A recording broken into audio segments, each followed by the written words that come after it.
Bismillahirrahmanirrahim. Assalamualaikum warahmatullahi wabarakatuh. Alhamdulillah. Innal hamdalillah nahmaduhu wa nasta'inuhu wa nastaghfiruh wa na'udzu billahi min shururi anfusina wa min sayyiati a'malina. Man yahdihillahu fala mudilla lahu wa man yudlil fala hadiya lahu. Asyhadu an la ilaha illallah wahdahu la syarika lahu wa asyhadu anna Muhammadan abduhu wa rasuluh. Allahumma salli wa sallim wa barik ala sayyidina wa maulana Muhammad wa ala alihi wa ashabihi ajma'in, amma ba'd. Qala Allah ta'ala fil Qur'anil Karim, a'udzu billahi minasy syaithanir rajim, wal 'ashr innal insana lafi khusr illal ladzina amanu wa 'amilus solihati wa tawassaw bil haqqi wa tawassaw bis sabr. Shadaqallahul azim. Yang kami hormati Ibu Dr. Laila sekeluarga besar yang insyaallah semoga senantiasa dijaga oleh Allah Subhanahu wa taala. Ibu-ibu, bapak-bapak yang hadir majelis taklim kita pagi hari ini, yang insyaallah semoga kita senantiasa dirahmati Allah tabaraka wa ta'ala.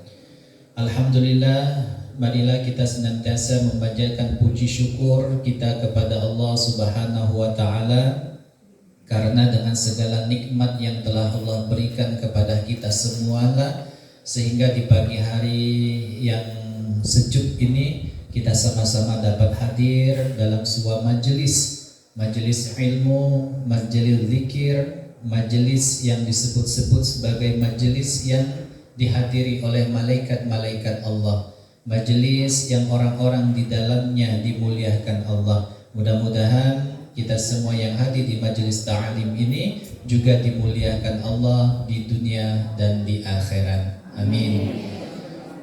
Kemudian salawat beri salam semoga senantiasa tercurah limpahkan kepada junjungan agung kita, siapa lagi kalau bukan Nabi kita Muhammad sallallahu alaihi wasallam, kepada segenap keluarga beliau, para sahabat dan pengikutnya ila akhir zaman. Ibu-ibu, para jemaah sekalian yang insyaallah dimuliakan Allah. Alhamdulillah Bu ya, rasanya lama kita tidak jumpa Bu ya. Adalah setahun Bu. Setahun menghitung-hitungan aku. Iya. Terakhir aku ingat dulu tahun 2021. Terakhir aku ingat Bu ya. Nah, sekarang sudah 2022. Karena Bukinai pas di WA itu ada ibu-ibu pengajian yang ngirim foto aku lagi ceramah. Nah aku ingat nih itu 2021 itu Bu. Ya. Nah sekarang lah 2022. Jadi apa Bu? Sebenarnya dari guyonan ini mengingatkan kita semua bahwa ternyata waktu ini berjalan tanpa terasa. Uji kita tuh tidak tahu-tahu lama ini. Dulu kalau kita kenang-kenang masa SD Bu ya Allah, rasanya lah masuk SMP. Waktu kita dulu SMP lada terasa, tahu-tahu lah SMA, ada langsung kuliah. Nanti ya. Nah, SMA. Tahu-tahu pas SMA yang kuliah, kuliah. Tahu-tahu lah berlaki, ya, lah kawin ya. Kapan ketemu kawan? Lah anak lah 5. Nah, mak ini hari ya Allah, rumputnya aku dilantuwo ya. Rata-rata umur lagi pucuk 52. Ada yang siap nak meninggal hari ini lah. Oh belum ada Bu. Kapan kira-kira siap Bu? Siap Bu ya. Masya Allah, ini ya siap. Allahu Akbar. Siap dan siap pasti harus siap. Baik, karena mati itu urusan ajal. Karena kalau ajal yang ditentukan Allah sudah datang, ya sudah, tidak bisa kita tunda. Nah, Ibu-ibu, para jemaah yang dimuliakan Allah, kalau kita coba renungkan sejenak saja tentang perjalanan kehidupan kita, maka siapapun diri kita, baik kita termasuk hamba Allah yang taat atau mencoba untuk senantiasa taat kepadanya, kalau ditanya tentang waktu, maka jawabannya pasti waktu itu berlalu tidak terasa. Dan hal ini pun akan dijawab dengan jawaban yang sama kalau kita tanya pula kepada orang-orang yang kurang atau taat kepada Allah, yang banyak menghabiskan waktunya untuk sesuatu yang sia-sia atau bahkan sesuatu yang sangat tidak bermanfaat. Maka kalau kita tanya kepada mereka tentang berjalannya waktu, maka jawabannya pun akan sama, bahwa waktu ini berjalan tanpa terasa. Tapi satu fakta yang jelas, waktu tidak pernah berhenti. Waktu akan terus berjalan meninggalkan kita semua. Senang tak senang, galak tak galak, suka tak suka, waktu pasti akan terus berjalan. Apa yang sudah kita lalui kemarin tak bakal pernah kembali lagi untuk hari ini. Yang sholat subuh yang kemarin akan menjadi amal baik kita pada kehidupan ini. Amal buruk yang barangkali terlanjur kita lakukan kemarin, itu pun akan menjadi amal buruk. Tidak bisa lagi kembali walau hanya 1 detik ke belakang. Karena waktu itu Allah ciptakan berjalan terus ke depan. Nah, ibu-ibu, bapak ibu, para jemaah yang dimuliakan Allah, berkenaan tentang waktu ini, tentu orang-orang di antara kita ini Bu terbagi menjadi 3 kelompok. Nah, masuk kelompok yang mana kita ini Allahu a'lam. Hanya diri kita lah yang bisa bermuhasabah, introspeksi, nilai diri dewe. Tak perlu nak nilai-nilai orang lain, karena yang tahu apa yang kita lakukan ini sebenarnya diri kita sendiri. Nah, apa 3 kelompok ini Bu? Yang pertama ada yang namanya kelompok orang-orang yang rugi. Ya, orang-orang yang rugi. Banyak sekali Bu Allah mengakhiri firman-firmannya dalam ayat Al-Quran dengan kalimat khasirin, Bu ya, yang menunjukkan bahwa siapa yang melakukan sebelum ayat-ayat itu, itulah termasuk orang-orang yang merugi. Nah, siapa orang yang merugi ini di dalam hal perjalanan waktu kehidupan kita di dunia? Itulah orang yang ketaatannya kepada Allah tidak bertambah-tambah. Bahasa kerennya stagnasi, boleh lah ya. Stagnasi itu, itulah. Nah, jadi apa yang dia lakukan ya model macam itulah berhari-hari, tidak ada peningkatan sama sekali. Kalau dulu ya yang dia lakukan sholat 5 waktu, alhamdulillah lah digawekannya, ya. Akan tetapi berjalannya waktu sebulan, setahun lewat, yang itulah baik yang digawekannya. Sholat 5 waktu, alhamdulillah. Tapi penambahan dalam sholat sunnah tak nambah-nambah. Itu pun nambah karena terpaksa. Contoh, karena malam bulan Ramadan. Ya mana namanya ibu-ibu dalam Ramadan pasti datang ke masjid. Sholat apa Bu malam Ramadan? Sholat tarawih. Karena momennya memang tarawih, momennya Ramadan, lajulah sholat tarawih. Itu bahaya terpaksa, cuman rajin 3 malam. Bener lah Bu? Biasanya malam 2, ngapa tak ngomong ke malam 1 Bu? Biasanya ibu-ibu nilung siap malam pertama. Ibu ya? Malam 2 datang rami ini yang masjid tuh singkun ibu-ibu yang tak kalau ke masjid tuh aduh kalau coba orangnya ya. Singkun di masjid itu temelutek tak temuat-muat lagi. Ibu-ibu bempit-bempitan ya. Malam 2, malam 3 rami datang lagi. Malam 4 laju. Katakanlah seminggu Bu, hadir kalau ibu-ibu ya. Tapi kalau lagi pucuk tanggal 15 Ramadan, sepi. Ibu-ibu yang bebedak tebal lagi, tak ketemu lagi, ya. Apalagi kalau kalau sudah masuk 10 malam bulan Ramadan, hilang setengah ibu-ibunya. Kapan ditanya, mana ondong siang itu? Ilah muat kue 9 jam. Ya. Kartunya tanggung bu, pas dia muat itu jam 6. Jadi pas nak sholat tarawih baru 4 jam. Nah, lama nunggukannya kalau nak 9 jam tadi itu. Lanjutlah orang sholat tarawih tadi. Alasannya kalau ditanya ngapo tidak ke masjid, ayo baca sholat tarawih di rumah. Iya ujinya. Kapan dikira nonton sinetron dunia terbalik. Nah, ya. Macam itulah kita nih bu. Nambah amal ibadah, nambah ketaatan pada Allah karena terpaksa momen. Padahal yang Allah inginkan itu dalam ibadah kita keikhlasan, memang kesadaran kita untuk melakukan atau menambah ketaatan pada Allah dengan perbuatan amal-amal sunnah. Karena kalau sholat wajib, ya memang kewajiban gitu. Memang tidak pacak, tidak ditinggalkan, karena apabila ditinggalkan pasti kena dosanya. Nah, maka orang-orang yang mengalami stagnasi seperti itu saja amal ibadahnya dalam kehidupan ini, maka itulah kelompok orang-orang yang masuk kelompok orang yang merugi. Kenapa Ustaz kok bilang merugi? Dikarenakan dianya rugi dalam waktu. Caknya namanya taklim kucing ini. Ya. Nah, Masya Allah. Ini bisa loh. Itu ada si Embul itu kucing tetangga. Oh, Masya Allah. Jadi kucing rumah ini tidak suka. Oh, yang ini kucing oren bu. Wah, ya. Kucing baru.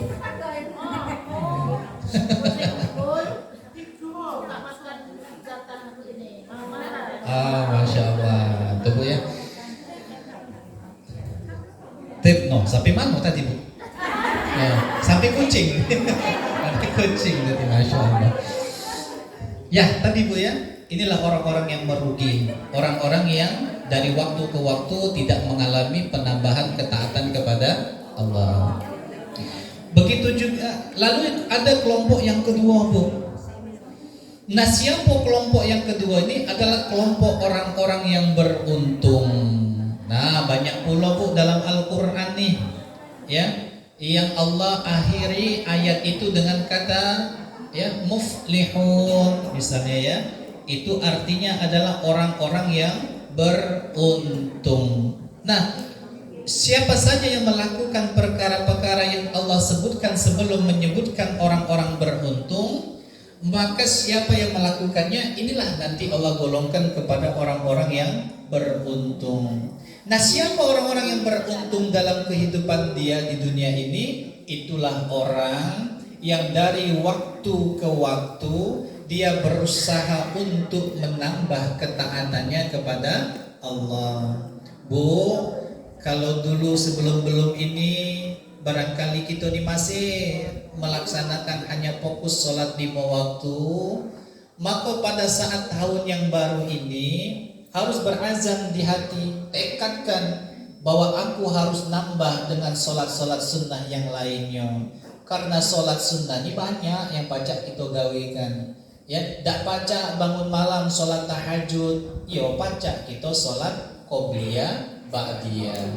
Bisa, ya. Apalagi ibu-ibu yang barangkali sholatnya banyak dilakukan di rumah. Kalau kami lanang nih di masjid bu, itu tergantung imamnya. Lah kalau kami datang agak terlambat dikit, ya, lalu dikumandangkan iqamat Allahu Akbar, lah tak bisa lagi kami sholat qobliyah, ya, terpaksa harus ikut sholat berjamaah, tertinggallah sholat qobliyah tadi.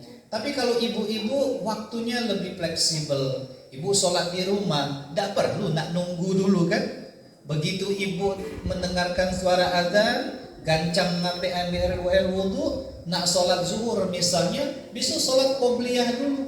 Bahkan ibu bisa sholat yang lain, sholat wudu dulu misalnya, kemudian sholat qobliyah zuhur, nah 2 rakaat jadi, nah 4 juga jadi, ya kan ada tuh hadisnya 2 atau 4, baru sholat zuhur. Habis sholat zuhur, zikir, doa, nambah lagi dengan sholat ba'diyah zuhur. Enak ibu-ibu, karena memang waktu pelaksanaannya fleksibel di rumah.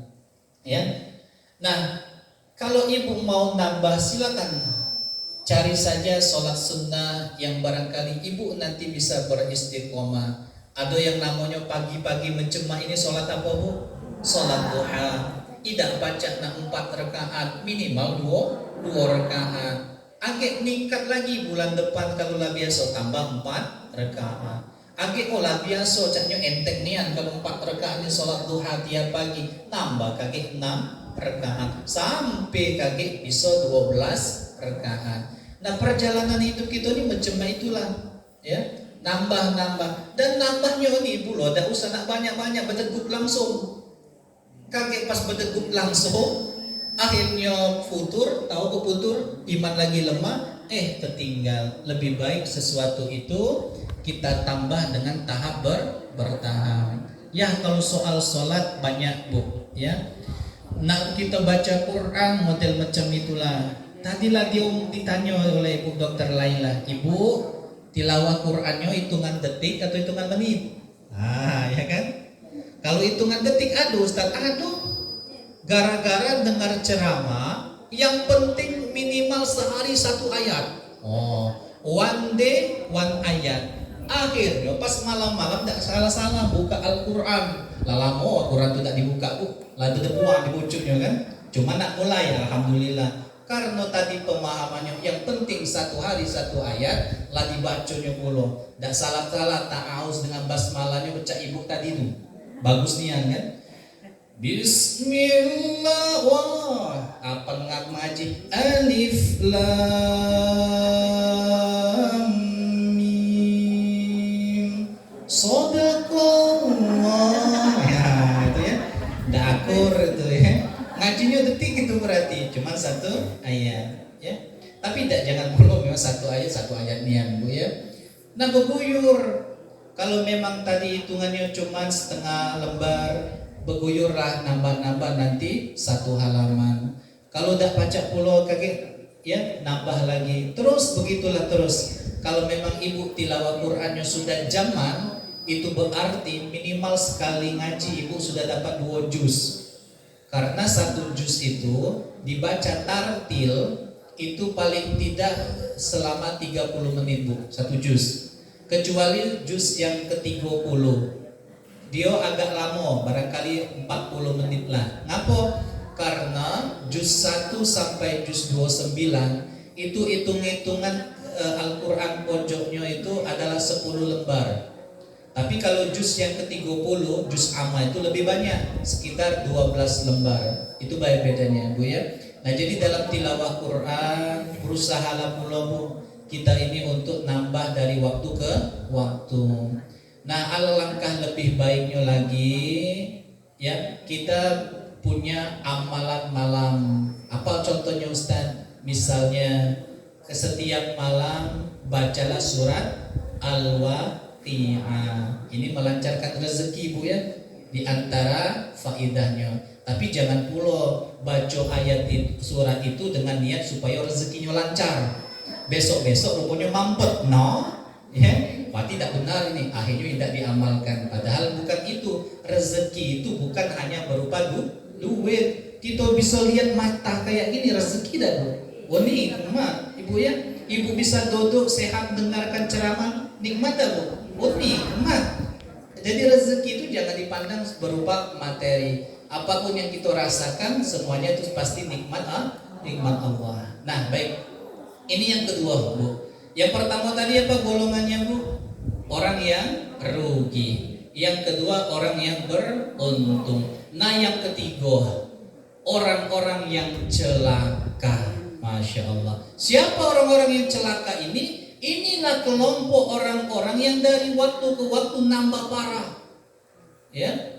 Maksudnya amal ibadah ketaannya nambah hari nambah jauh dari Allah. Yang dulu barangkali sholat 5 waktunya sudah dikerjakan tepat waktu, paling tidak molor.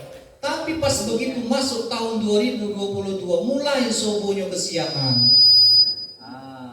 Ada nggak model macam itu, Bu? Banyak. Nah, ya. Dulu subuhnya tepat waktu. Begitu azan, bahkan sebelum azan ibu-ibu lah terbangun duluan. Ya. Begitu azan suaminya barangkali ke masjid, kemudian ibu-ibu sholat subuhnya di rumah. Tepat waktu, tapi berjalannya waktu mulai ya, bangunlah mulai kesiangan, bangun jam 5, ya, subuhnya lah mulai bergeser. Agak lama-lama bulan depan lah mulai waktu bangunnya jam 5:30. Akhirnya subuhnya lah mulai 5:30. Lama-lama lagi 6 kurang 1/4 subuhnya ya. 6 tak lama-lama lagi la ilaha illallah jam 6 baru mulai sholat subuhnya. Ada macam itu, Bu? Ada kalau ya. Ini kan namanya mengalami kemunduran. Memang ibadahnya dia kerja